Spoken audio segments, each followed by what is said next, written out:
Hey guys, I'm Janet on occasion, and today I play the Total War Warhammer 2 Battle Replay. So this one, proper grudge match. I'm going against a guy called Malekith, so obviously I had to pick the High Elves, right? So this is a horrible, disgusting, cheesy build that I have. Yeah, if you're watching this, by the way, Malekith, I'm so sorry. I really am. So I've got two nobles on Eagles, so they're good fun. They lose their anti-large on there, though, so they're not the greatest, honestly. I don't think they're the best, but I wanted a pretty sturdy air force, so I went with nobles. Over here, as you can see, I've got 3 silver helms with Teclis. So Teclis, I've given him all the spells, because I couldn't pick. I know, expensive and kind of unnecessary, but I brought all of them. So over here as well, I've got 2 units of Dragon Princes, and finally, over here, I've got 2 Illyrian Reaver Archers. So, my opponent here, so he's got, well, Malekith, obviously. He's also got, he's got a load of, well, he's got some Dark Riders over there, he's also got some Cold One Knights hidden, but his main force is pretty scary. He's got 3 lots of shades. The armor piercing is really going to hurt. It's going to be very scary, but luckily, because I do have a lot of cavalry, I should be able to get around and, you know, pick at them. So hopefully that'll be okay. He's also got 2 units of Dread Spears, so that's very scary. You know, normally they're not, but I've got all cav, so yeah, cheap way of dealing with me.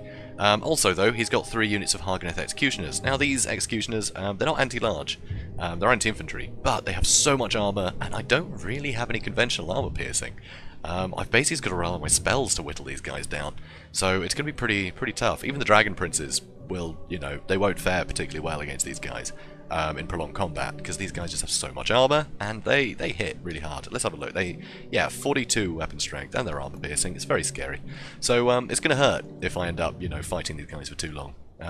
So yeah, interesting. So, speed things up. So as you can see, I scout with my nobles, because I want to see what's going on over here. And I know that I can outrun Malekith with these two, so I don't have to worry too much.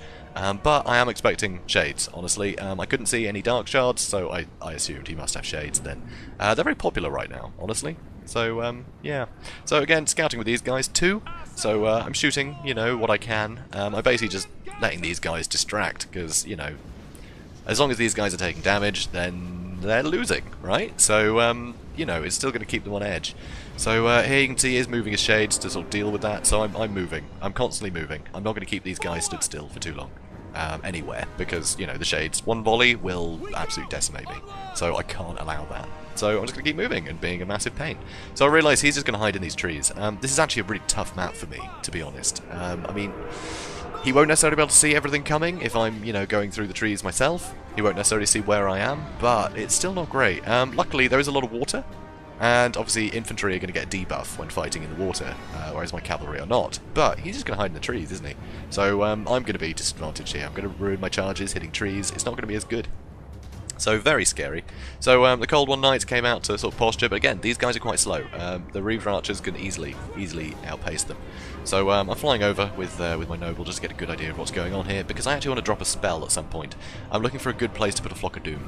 So I do it there, which isn't actually the best place. I do manage to get 3 units with it, and this was overcast as well, as you can see by the slight miscast there, which is a bit annoying. So that's upsetting.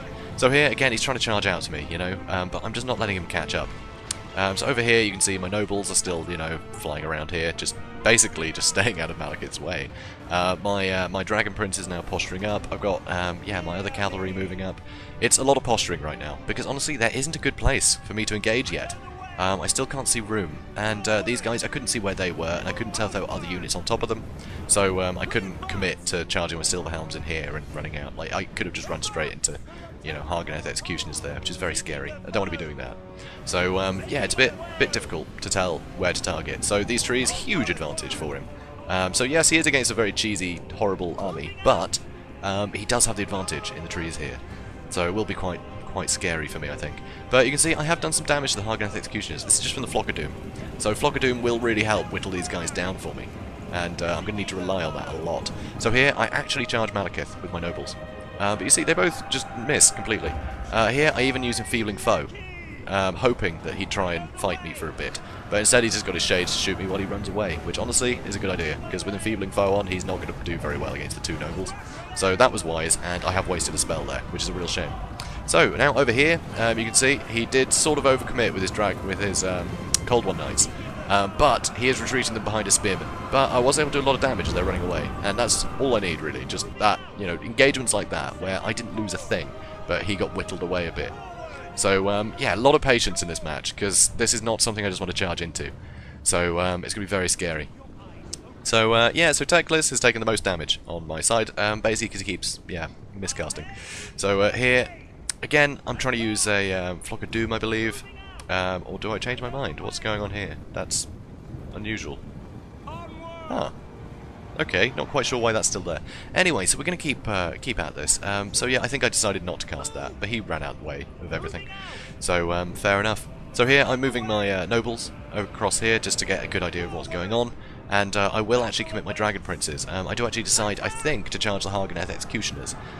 Because I know on the charge, I will do some damage and I can escape. And hopefully, it'll make him commit. You know, possibly overcommit to try to deal with these Dragon Princes. So here, though, you can see the Shades are getting some damage on my nobles. I charge Malekith quickly there, just to basically keep him out of this fight. You can see he's got a lot of anti-large in here with the Cold One Knights. It's pretty scary, but you can see from the charge bonus of these two, that is huge damage. And it does set me up for a nice Flock of Doom on all of them, which is really good. So that Flock of Doom's definitely going to help. So here, I'm still chasing Malekith with my nobles. And you can see the Cold One Knights have now gone berserk. They're out of control, which is exactly what I wanted. Because I will try and do a spell here quickly to do some damage. You can see Blade Wind comes down, and my Dragon Prince have taken a ton of damage right now, which is very uncomfortable. And the Shades are targeting one of my Eagles, so that Noble is not having a good time either. But now I can pull out.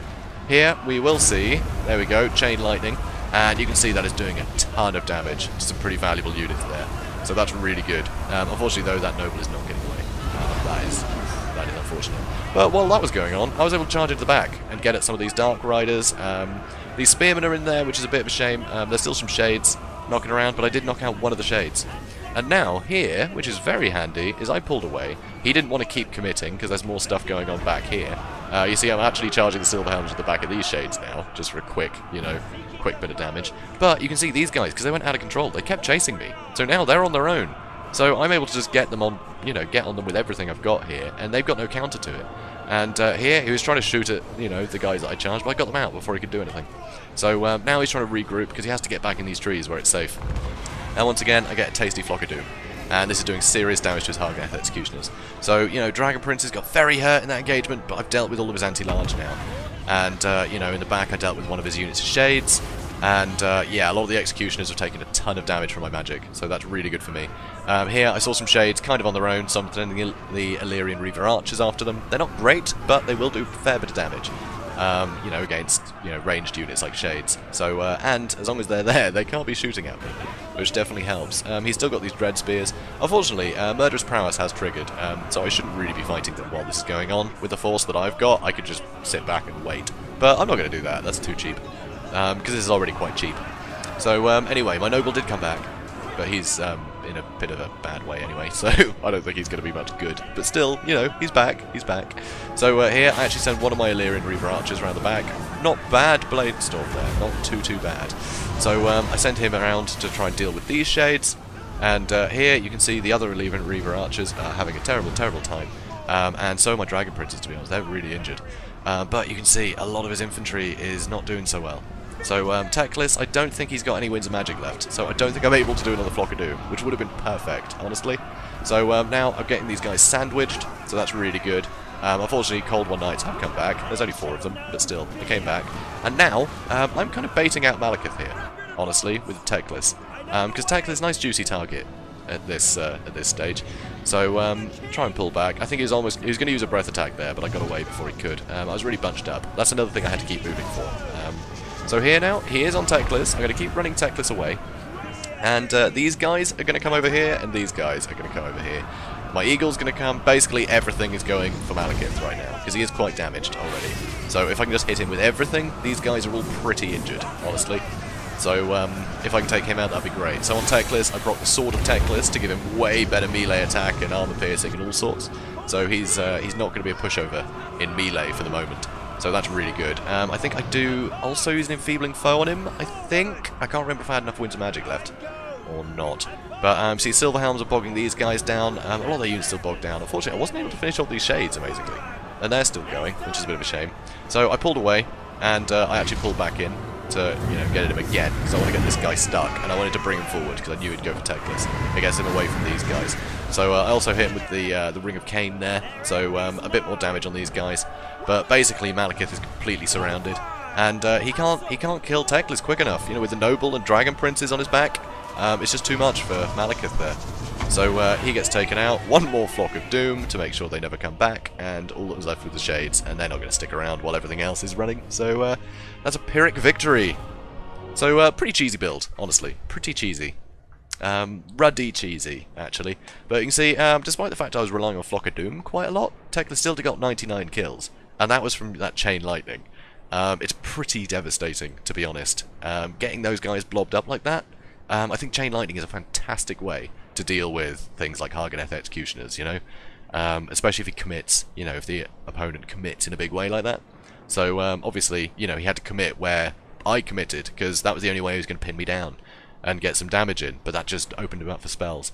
So, very cheesy, but you've got to keep an eye on everything. It is quite difficult to manage, honestly. There is a lot of micro involved, because, you know, if I leave one unit in there for too long, it's out, you know? And then that's one less thing for him to worry about, that's one less direction I can come at them from. So, it does make it quite difficult. So yeah, it's a tough one. You've got to really pick, you know, when to attack. And sometimes, literally just attack, just so it opens up another flank, basically. It's quite fun to play around with, but it is incredibly frustrating. I saw at the end, this guy in chat was basically saying, yeah, I hate this, this is awful, this is so against tournament rules. And you're probably right, it was pretty horrible. And so if you're watching this, I'm so sorry, I really am. But I thought I'd try out this build, because I haven't really done an all-cavalry high elf build yet. Because, you know, I love the Bretonnian one, and so yeah, I wanted to carry on. Because, I mean, they're the cavalry force in Warhammer 2.